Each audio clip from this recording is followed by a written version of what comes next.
ನನ್ಗೆ ನೀವಿಬ್ರು ಅಕ್ಕ ತಂಗಿರೋ ಜಗಳ ಮಾಡ್ಕೊಳ್ಳೋದನ್ನ ನೋಡೋದಕ್ಕೆ ತುಂಬಾ ಕಷ್ಟ ಆಗತ್ತೆ. ಈಗಷ್ಟೇ ಅತ್ತೆ, ಬಿಸ್ನೆಸ್ ಅಂದ್ಮೇಲೆ ಈ ತರ ಚಾಲೆಂಜಸ್ ಎಲ್ಲ ಕಾಮನ್. ಹೆದರ್ದೆ ಮುಂದೆ ಹೋಗು, ನಾನ್ ನಿನ್ ಜೊತೆ ಇರ್ತೀನಿ ಅಂತ ಹೇಳಿದ್ರು.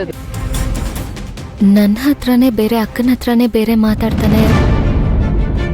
ನಮ್ಮಿಬ್ರು ರಿಲೇಶನ್ಶಿಪ್ನ ಇನ್ನೂ ಹಾಳು ಮಾಡ್ಬೇಕು ಅನ್ಕೊಂಡಿದ್ದಾರೆ ಅನ್ಸುತ್ತೆ ಅಲ್ಲ, ಅವಳ ಉದ್ದೇಶನೇ ಅದು.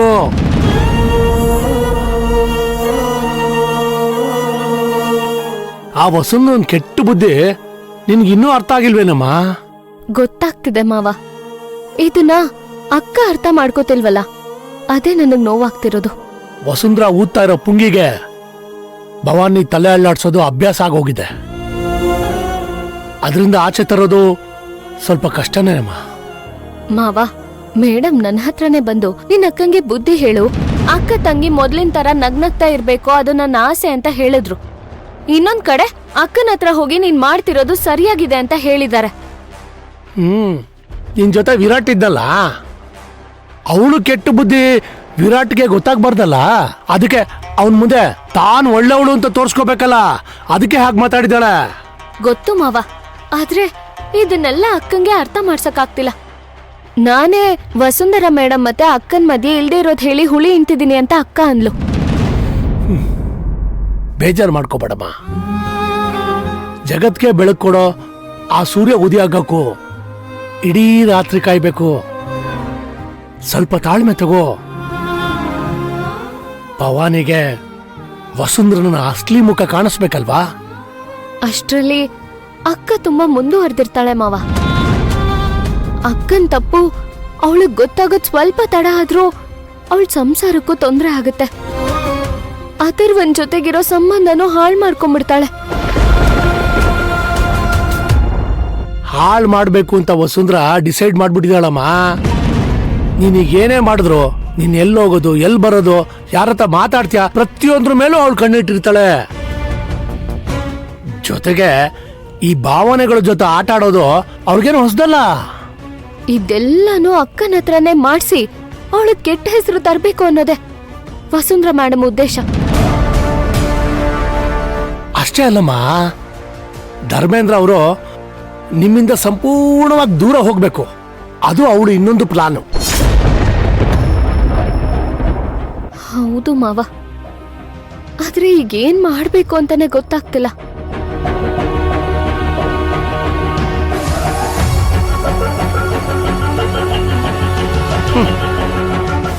ನೋಡಮ್ಮ ಸಿಂಧು, ಮುಳ್ಳನ್ನ ಮುಳ್ಳಿಂದನೇ ತೆಗಿಬೇಕು.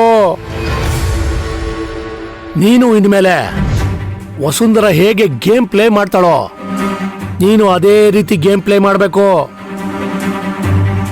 ವಸುಂಧರ ಕೊಡೋ ಪ್ರತಿಯೊಂದು ಆಕ್ಷನ್ಗೂ ಅವಳು ಮುಟ್ಟು ನೋಡ್ಕೊಳ್ಬೇಕು. ಆ ತರ ಕೌಂಟರ್ ರೆಡಿ ಮಾಡ್ಕೋ, ಆಗ್ಲೇ ಅವಳನ್ನ ದಾರಿ ತರೋಕ್ ಸಾಧ್ಯ. ಸರಿ ಮಾವ. ಭವಾನಿ ನಡವಳಿಕೆ ನಿನಗ್ ತುಂಬಾ ನೋವು ಕೊಡ್ತಿದೆ ಅಂತ ನನಗ್ ಚೆನ್ನಾಗ್ ಗೊತ್ತು. ಎಲ್ಲ ಆ ವಸುಂಧರ ಮುಖವಾಡ ಕಳ್ಚೋ ತನಕ, ಅಲ್ಲಿ ತನಕ ಏನು ಮಾಡಕ್ಕಾಗಲ್ಲಮ್ಮ. ನಾವು ಸಹಿಸ್ಕೊಳ್ಳೇಬೇಕು. ನೀನು ಸಹಿಸ್ಕೊಳ್ಳಮ್ಮ. ಈ ಸಿಂಧು ಅಕ್ಕನ ವಿಷಯದಲ್ಲಿ ಸೋಲೊಪ್ಕೊಳ್ಳೋ ಮಾತೇ ಇಲ್ಲ ಮಾವ. ನನ್ನಕ್ಕ ಶಿಕ್ಷೆನ ಅನುಭವಿಸ್ಲೇಬೇಕು ಅನ್ನೋದೇ ಅವ್ರ ಇಂಟೆನ್ಷನ್ ಆಗಿದ್ರೆ ಅದನ್ನ ಹೇಗ್ ತಪ್ಪಿಸ್ಬೇಕು ಅನ್ನೋದು ನನಗ್ ಚೆನ್ನಾಗ್ ಗೊತ್ತು.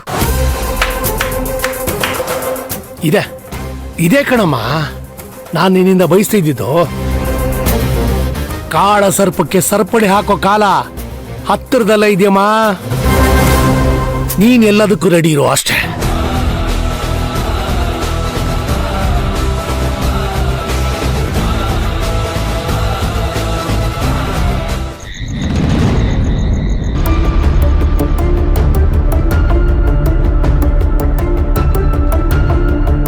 ಭವಾನಿಗೆ ಅರ್ಥ ಮಾಡ್ಸೋಕ್ಕಾಗೋದಿಲ್ಲ ಅನ್ಸುತ್ತೆ ವಿರಾಟ್. ಯಾವ ಮಾತನ್ನು ಕೇಳಲ್ಲ. ನಾನು ಮಾತಾಡೋದೆಲ್ಲ ಅವಳಿಗೆ ತಪ್ಪಾಗೆ ಕಾಣುತ್ತೆ. ಹಾಗಂತ ನಾವು ಸುಮ್ಮನಿದ್ರೆ ಅದಕ್ಕೇನೆ ಪ್ರಾಬ್ಲಮಲ್ಲಿ ಸಿಕ್ಕಾಕೋತಾರೆ. ಇದೆಲ್ಲ ಹೇಳಿದ್ರೆ ಅವಳು ಕೇಳ್ತಾಳೆ ಅನ್ಕೊಂಡಿದ್ಯಾ? ನಾನ್ ಮಾಡಿದ್ದೆ ಸರಿ, ಮಾತಾಡಿದ್ದೆ ಸರಿ ಅಂತ ಮುಖಕ್ಕೆ ಹೊಡೆದಾಗ ಮಾತಾಡ್ತಾಳೆ. ಸಿಂಧು ಅವರು ಅತ್ತಿಗೆ ಜೊತೆ ಮಾತಾಡಕ್ಕೆ ಹೋಗಿದ್ದಾರೆ. ನೋಡೋಣ ಏನಾಗುತ್ತೆ ಅಂತ. ಹೋಗಿದ್ ನಿಜಾನೇ, ಆದ್ರೆ ಅಕ್ಕ ಮಾತಾಡಕ್ಕೆ ಬಿಡ್ಲಿಲ್ಲ. ನೋಡ್ದ್ಯಾ, ನಾನು ಹೇಳಿಲ್ವಾ, ಭವಾನಿ ಮೊದಲಿನ ಹಾಗೆ ಇಲ್ವೇ ಇಲ್ಲ. ತುಂಬ ವಿಚಿತ್ರವಾಗಿ ಬಿಹೇವ್ ಮಾಡೋದಕ್ಕೆ ಶುರು ಮಾಡಿದ್ದಾಳೆ. ನಾವು ಏನೇ ಮಾಡಿದ್ರು ಅವಳ ಕಣ್ಣಿಗೆ ಅಪೋನೆಂಟ್ಗಳ ಥರನೇ ಕಾಣೋದು. ಅದು ಯಾಕೆ ಹೀಗೆ ಆಡ್ತಿದ್ದಾಳೋ ಒಂದು ಗೊತ್ತಿಲ್ಲ. ವಿರಾಟ್, ಲಾಯರ್ಸ್ ಏನಂದ್ರು? ಧರ್ಮೇಂದ್ರ ಅಂಕಲ್ ಕಂಪನಿಯಿಂದ ಆಗಿರೋ ಈ ಲೀಗಲ್ ಅಟ್ಯಾಕ್ನ ಈಸಿಯಾಗಿ ಸಾಲ್ವ್ ಮಾಡೋಕ್ಕಾಗಲ್ಲ. ಭವಾನಿ ಅತ್ತಿಗೆ ಮಾಡಿರೋ ವಿಡಿಯೋಯಿಂದ ನಮ್ಮ ಇಡೀ ಬಿಸ್ನೆಸ್ ಲೈಸೆನ್ಸನ್ನೇ ಕ್ಯಾನ್ಸಲ್ ಮಾಡೋ ಮಟ್ಟಕ್ಕೆ ಸ್ಟ್ರಾಂಗ್ ಆಗಿದೆ ಅಂದರು. ಈಗೇನು ಮಾಡೋದು? ಡ್ಯಾಡ್ ಹತ್ರ ಮಾತಾಡಿದ್ರೆ ಸರಿ ಹೋಗ್ಬೋದು ಅನ್ಸುತ್ತೆ. ನಾನು ಅದೇ ಹೇಳೋಣ ಅಂತ ಅಂದ್ಕೊಂಡೆ. ಅತ್ತಿಗೆ ಧರ್ಮೇಂದ್ರ ಅಂಕಲ್ಗೆ ತಪ್ಪಾಯ್ತು ಅಂತ ಹೇಳಿದ್ರೆ ಮೋಸ್ಟ್ಲಿ ಇದಿಲ್ಗೆ ಕಟ್ಟಾಗ್ಬೋದು. ಅವಳು ಬರೋದಕ್ಕೆ ಒಪ್ತಿಲ್ಲ ವಿರಾಟ್. ಮತ್ತೆ ಹೇಗೆ ಲೀಗಲ್ ನೋಟಿಸ್ನ ವಾಪಸ್ ತಗೊಳ್ಳಿ ಅಂತ ಅಂಕಲ್ಗೆ ಹೇಳೋದು?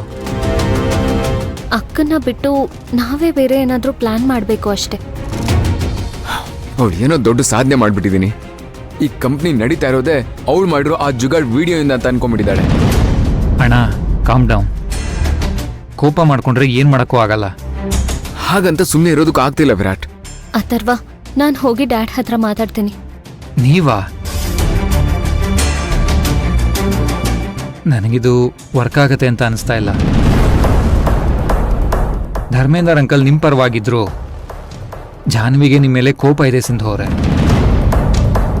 ಆಕ್ಷನ್ ದಿನ ನಾವು ಅವ್ರ ವಿರುದ್ಧ ಹರಾಜ್ ಕೂಗಿದ್ವಿ ಅನ್ನೋ ಕಾರಣಕ್ಕೋ ಏನೋ ಜಾನ್ವಿ ಲಕ್ಕಿ ಮಾತು ತುಂಬಾ ಹಾರ್ಷ್ ಆಗಿತ್ತು. ಇನ್ನು ಈ ವಿಡಿಯೋ ವಿಷಯಕ್ಕೆ ಸುಮ್ಮನೆ ಇರ್ತಾರ? ಯಾಕೆ ಸುಮ್ಮನೆ ಇರಬೇಕು? ಎಲ್ರಿಗೂ ಅವ್ರದ್ದೇ ಆದ ರೆಪ್ಯುಟೇಷನ್ ಇದ್ದೇ ಇರುತ್ತೆ. ವಿರಾಟ್, ಭವಾನಿ ಸುಮ್ಮನೆ ಇದ್ದಾಳೆ ಅಂತ ನಾವು ಸುಮ್ಮನೆ ಇದ್ರೆ ತಪ್ಪಾಗತ್ತೆ.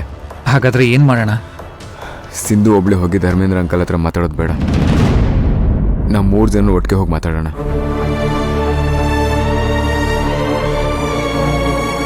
ನೀನು ಹೇಳೋದು ಸರಿ. ನಾವು 3 ಜನ ಒಟ್ಟಿಗೆ ಹೋಗಿ ಆಗಿದ್ದೆಲ್ಲಾನು ಡೀಟೇಲ್ ಆಗಿ ಹೇಳೋಣ. ಜೊತೆಗೆ ಧರ್ಮೇಂದರ್ ದಿವಾನ್ ಕಂಪನಿ ಬ್ರ್ಯಾಂಡ್ ನೇಮ್, ರೆಪ್ಯುಟೇಷನ್ ಹಾಳಾಗದೇ ಇರೋಕೆ ನಮ್ಮ ಕಡೆಯಿಂದ ಪೇಪರಲ್ಲಾಗಲಿ ಅಥವಾ ಪ್ರೆಸ್ ಮೀಟಲ್ಲಾಗಲಿ ಏನು ಮಾಡಬೇಕು ಅದನ್ನು ಮಾಡ್ತೀವಿ ಅಂತ ಹೇಳೋಣ.